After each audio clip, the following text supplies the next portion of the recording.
வணக்கம், செல்லகுமார் பேசுகிறேன்.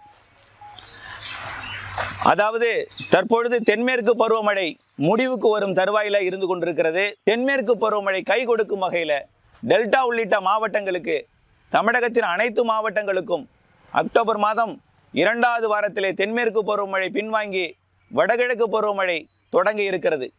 அக்டோபர் 17லிருந்து 20க்குள் வடகிழக்கு பருவமழை தொடங்குவதற்கு சாதகமான சூழல் தென்பட்டு கொண்டிருக்கிறது.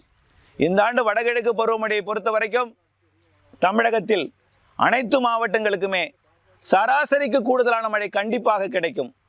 இந்த ஆண்டு லானினா ஆண்டு, அதாவது பசிபிக் பெருங்கடலின் மேற்கு பகுதி வெப்பநிலை குறைந்தும் நம்முடைய இந்தியா உள்ளிட்ட ஆசிய பகுதிகள் வெப்பநிலை உயர்ந்தும் இருக்கக்கூடிய இயற்கை அமைப்பு கடல் வெப்பம், இது லானினா ஆண்டு.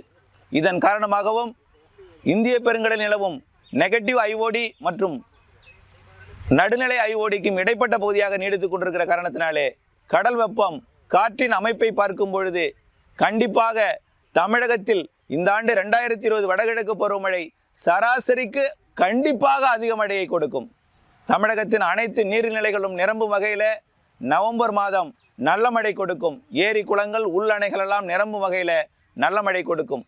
அதே நேரத்தில் இந்த ஆண்டு வடகிழக்கு பருவமழை தமிழகத்திற்கு மட்டுமல்லாமல் கேரளா, கர்நாடகா, ஆந்திர பிரதேசம், புதுச்சேரி, இலங்கை உள்ளிட்ட பகுதிகளுக்கும், குறிப்பாக சொன்னால் தென்னிந்தியா முழுவதுமே ஒரு சிறப்பான வடகிழக்கு பருவமழை இந்த ஆண்டு கிடைக்க இருக்கிறது. வழக்கமாக வடகிழக்கு பருவமழை பெரும்பாலும் கடலோரத்திற்கு மட்டுமே பெய்து உள் மாவட்டங்களுக்கு ஏமாற்றி பொய்த்து வரும் நிலை இருந்தது கடந்த சில ஆண்டுகளாக. இந்த ஆண்டு வடகிழக்கு பருவமழையில் மிகச் சிறப்பான மழை கொடுத்து இந்த ஆண்டு மட்டுமல்ல, வரக்கூடிய ஆண்டும் 2021 வடகிழக்கு மற்றும் தென்மேற்கு 2 பருவமழைகளும் சிறப்பாக கொடுக்கும் வகையில் சிறந்த வானிலை அமைப்பு அமைய இருக்கிறது என்பதை மகிழ்ச்சியோடு தெரிவித்துக் கொள்கிறேன்.